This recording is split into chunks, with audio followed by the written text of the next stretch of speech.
I think one of the great crimes we're doing today with youth, especially youth sports, is we've gotten into this culture where, man, we got travel baseball and we got AAU basketball and, we got these 7-on-7 leagues. And to be honest with you, I'd rather have a kid and one of the great things about being in this state, to be honest with you, is watching so many kids that are 4-sport athletes. And that wasn't that way maybe in Ohio, and certainly not that way down in some of the southern states where some of these kids are just specializing in sports, because the greatest ingredient you lose is you lose competition and how to compete. And you can't compete in a weight room, you can't go compete with a trainer, even though that everybody's selling you to go do that, but you can't. When you compete is you're winner or you're losing, and you're figuring out a way to win. And I think that's what track teaches you. I think that's what wrestling teaches you. It's what basketball teaches you. It's what baseball teaches you. And so to me, that is a huge piece of our recruiting process, because it gives us at least one answer to the intangible that's really important. How do you compete? How do you act when things don't go well? How do you respond to adversity? We get to see it live and in color. And those things are really, really important to our staff, and at least in our evaluation of a young person coming here. Not much to catch up from Saturday, from an injury standpoint. I know Randy asked on Monday about Colin Newell was available last week. Probably was the best that he had been in terms of coming back to practice, and practice all last week. Just didn't feel comfortable of him being ready to go totally last week as we went through warm-ups. Greg Eisworth, at practice yesterday, so we'll kind of see how he progresses through the week, but he was on the practice field practicing. I would say he's probable for the game as we go into the game this week. Other than that, I think we're pretty much at full strength. West Virginia, great opponent right now. I think playing with a lot of confidence. They've had some really good wins early in the football season. Played really great last week. A football team that's certainly playing really inspired and really impressed, obviously, with Coach Brown, their staff, what they do, and their kids are playing really, really hard, and I think a really skilled football team. So it'll be a great challenge for us, obviously, a really hard place to play. So I think a lot of challenges for our Cyclones this coming Saturday. But with that said, I'll answer any questions you have for me. Yeah, I mean, obviously he's a part of our running game because he's got the ability to run the football. So I just think, he gives us another option in terms of making teams defend the entire field. So, I think that's something that you saw last year him do at times, and he's certainly been able to do that at times for us and allow us to take advantage of some mismatches in the running game. We talked about Brock a lot. We talked about Lima a lot. We talked about Orion and some of those people. Who haven't we talked about? Who's unsung out there that maybe you wouldn't be where you are now? Yeah, I think offensively, if you ask that question, I would say Josh Kniffel. I think Josh's leadership, the consistency that he's played with really through 5 weeks in the football season, he's kind of been an anchor to somebody that said, man, what do you want an Iowa State offensive lineman to look like and feel like? His work ethic, and then what the product is on the football field. He was our offensive player of the game. I think graded out at 87%, 10 knockdowns in the game this past Saturday. Playing really special football his senior year, which is really exciting. And then I think on the defensive side, Lawrence White, probably a huge story for this team. I think Lawrence is really playing good football. Played his best 5 games of his career so far this football season, and we needed that consistency, challenge Lawrence to become that kind of player for us on the defensive side of the football. And man, he's playing really good football for us right now. So I would say those two. And special teams, probably Landon Akers so far. What that guy's done and meant to our football team in terms of special teams. The 2 plays he makes in the game, the one kickoff that he does an incredible job running down on I want to say it's a second or third kickoff of the game, and he literally forces the returner to go back, and we end up tackling on about the 9-yard line. It's Landon's effort and speed that allows it to do it. The play he makes on the punt where he fair catches it on the 4, and then obviously the play where he makes the fair catch happen to the best punt returner in the country last week.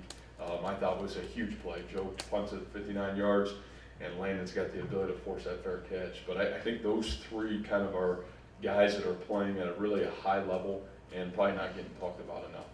Well, I just think, again, the more ways in college football today, and really professional football, that you force defenses to defend the entire field and defend multiple things, the more you're going to be successful.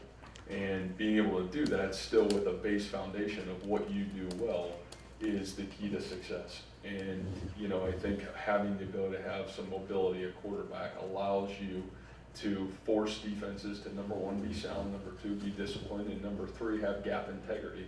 And, I think that's something that, some mobility at quarterback, you don't even have to be a dynamic runner, can allow you to, put into your offensive game plan, and it's something that obviously Brock's given us at times.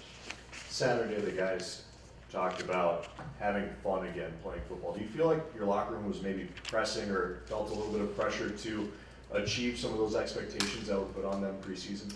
Yeah, and I do. And to be honest with you, I think, and I don't think it even had anything to do with expectations outside of here as it has to do with expectations that this group of young men have for themselves. And I think this is a group of overachievers in a lot of ways. This is a group of kids that have really strained as hard as any group of kids I've been around or seen to become the best version of themselves. And I can go back to January and February and March and tell story after story of these guys that have really strained and sacrificed a great deal to become the best of them. And I think one of the things that I've really enjoyed about this team is that effort, and I've appreciated about this group. But I also think one of the things that sometimes it does is you see them enjoy the process to get there, and then you get to the 60 minutes that, all that joy that you worked really hard to obtain, and you get there and you almost, you start to press because you want to be so perfect in the moment. And I think that you were seeing that, and I think sometimes even for myself or our coaches, you see that sometimes where you lose, it's almost a relief to get the game over with, and then get on to back into the process where you feel really comfortable. And so it's something that we've just had to work through, and I think that's something that's a new dynamic for us, because I think the majority of our team really lives in that world. And so we've talked a lot about it over the last couple of weeks, and I think you see our team starting to understand themselves and understand what allows us to be the best version of us as this team goes. So yeah, it's been really interesting. I think the one thing about this group offensively, and I'm going to put credit to obviously the players and the offensive staff. I think one thing that I really like about the continuity on this offensive staff, and I think the alignment, I talked a little bit about that before the season started, is the communication's as clear as we've had it. And when you have really good, clear communication, I think it allows you to adjust in game. Today defenses are doing the same thing I'm talking about offensively. They show you one thing on video, but they're not, and a good defense is probably going to play something different, or they're going to have tweaks. And so, I think one of the things that we've done a really good job of as an offensive staff, and credit to Coach Manning, Coach Gordon, Coach Shieldhouse, Coach Golish, Coach Myers, is their ability to in-game adjust. I think you see us get better as the game goes on, and I do think that's really important. And then you better have a quarterback that understands what that communication's doing and be able to then communicate it to the 10 other players. And that's where Brock, I think, has grown immensely, and he's been able to understand what's going on in the game. I've seen this. I understand what you guys are saying. Let's make these adjustments, and then let's grow forward. So I think some of that's just a maturity and alignment that's maybe as good as we've had since we've been here.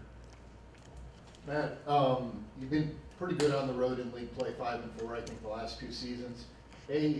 That's obviously hugely important if you want to compete for championships, but what do you do to instill that in teams, whereas a lot of times you see teams excel at home and then they go on the road and they look like a different team? Yeah. I just think the biggest thing, again, is on the road, at home, in the rain, we've lived all of it, right? Like, the reality of it is you only get those 60 minutes, and as soon as you realize that none of that matters, and all that matters is how I practice on Monday, Tuesday, Wednesday, Thursday, and Friday, and then it allows me to be confident when the game comes on Saturday, wherever that game is and however the environment is around me. It allows me to sink back into my preparation. It allows me to sink back into my fundamentals and details. And I think that's the biggest thing that we've learned about ourselves is we can't control any of those things. We can't control the environment. We can't control if there's a great crowd or a bad crowd. We can't control if we're home or away. What we can control is the preparation to get there. And I think, you know, and I think you guys know me enough, that's been the same mantra since the day that I've gotten here, that process of preparation, because I really believe it allows you to handle whatever comes your way.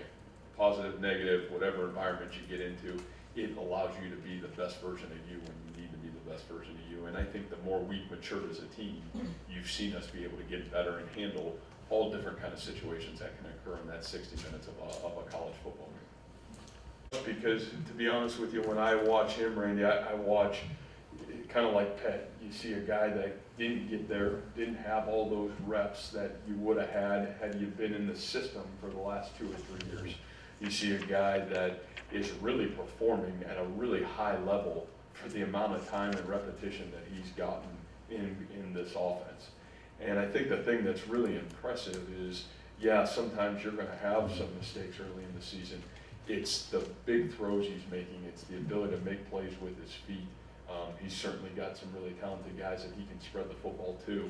But, you know, what they're asking to do, they're playing at a really high tempo offense. They're getting a lot of plays off and really putting the entire game in his hands. And I think he's done a great job giving themselves, their team, the ability to win big games, but also putting his team in position to win games. So, you know, a lot of credit to him. He's done a really good job in a short amount of time in terms of repetition and practice. Your offensive skill players have done a pretty good job when the ball's, you know, when you're in the passing game, they've been able to catch it cleanly when they've had a window in a pocket. What's kind of gone into their success in that, and then kind of just speak to maybe Deshaunte and his role in that with given the volume of balls that come his way? You know, and I think one of probably the hidden stories is Coach Shieldhouse moving to the wide receivers. You know, I think one thing about Nate is, number one, being a quarterback, he's got such a great understanding of what the quarterback's expectation of the wide receiver is, and I think that's really big. I think number two, Nate's a star in the making in the coaching profession, and his ability to understand that fundamentals and details are still the principle of you being successful. And so I think his alignment, assignment, catching the football, those details never go into practice unnoticed or untouched. And I think what you see us probably catching the ball maybe as good as we have over the last couple of years. And Nate's done a great job of that detail piece of it, which I think is really, really important. And then you're right, you better have a leader and an anchor that's doing it from the player piece of it, and that's Deshaunte. And I think where Deshaunte's improved so much is his ability to really fall back into his fundamentals. Deshaunte is now practicing like what I talked about, some of the great players that we've had here. If you come to practice on Tuesday and Wednesday, you're like, man, Deshaunte Jones, that's the same guy. I see making some great plays on Saturday. And maybe that hasn't always been Deshaunte's case, but I think that's where his growth from a freshman to where he's at now, that's the greatest strides he's made, and that's catching the football. That's getting out of my route. That's knowing exactly what we're trying to get accomplished. So when I go on the practice field on Tuesday, it's not the first time I heard it. And so give him credit, the senior leadership, and obviously what Coach Shieldhouse has done. I think both those guys doing a great job.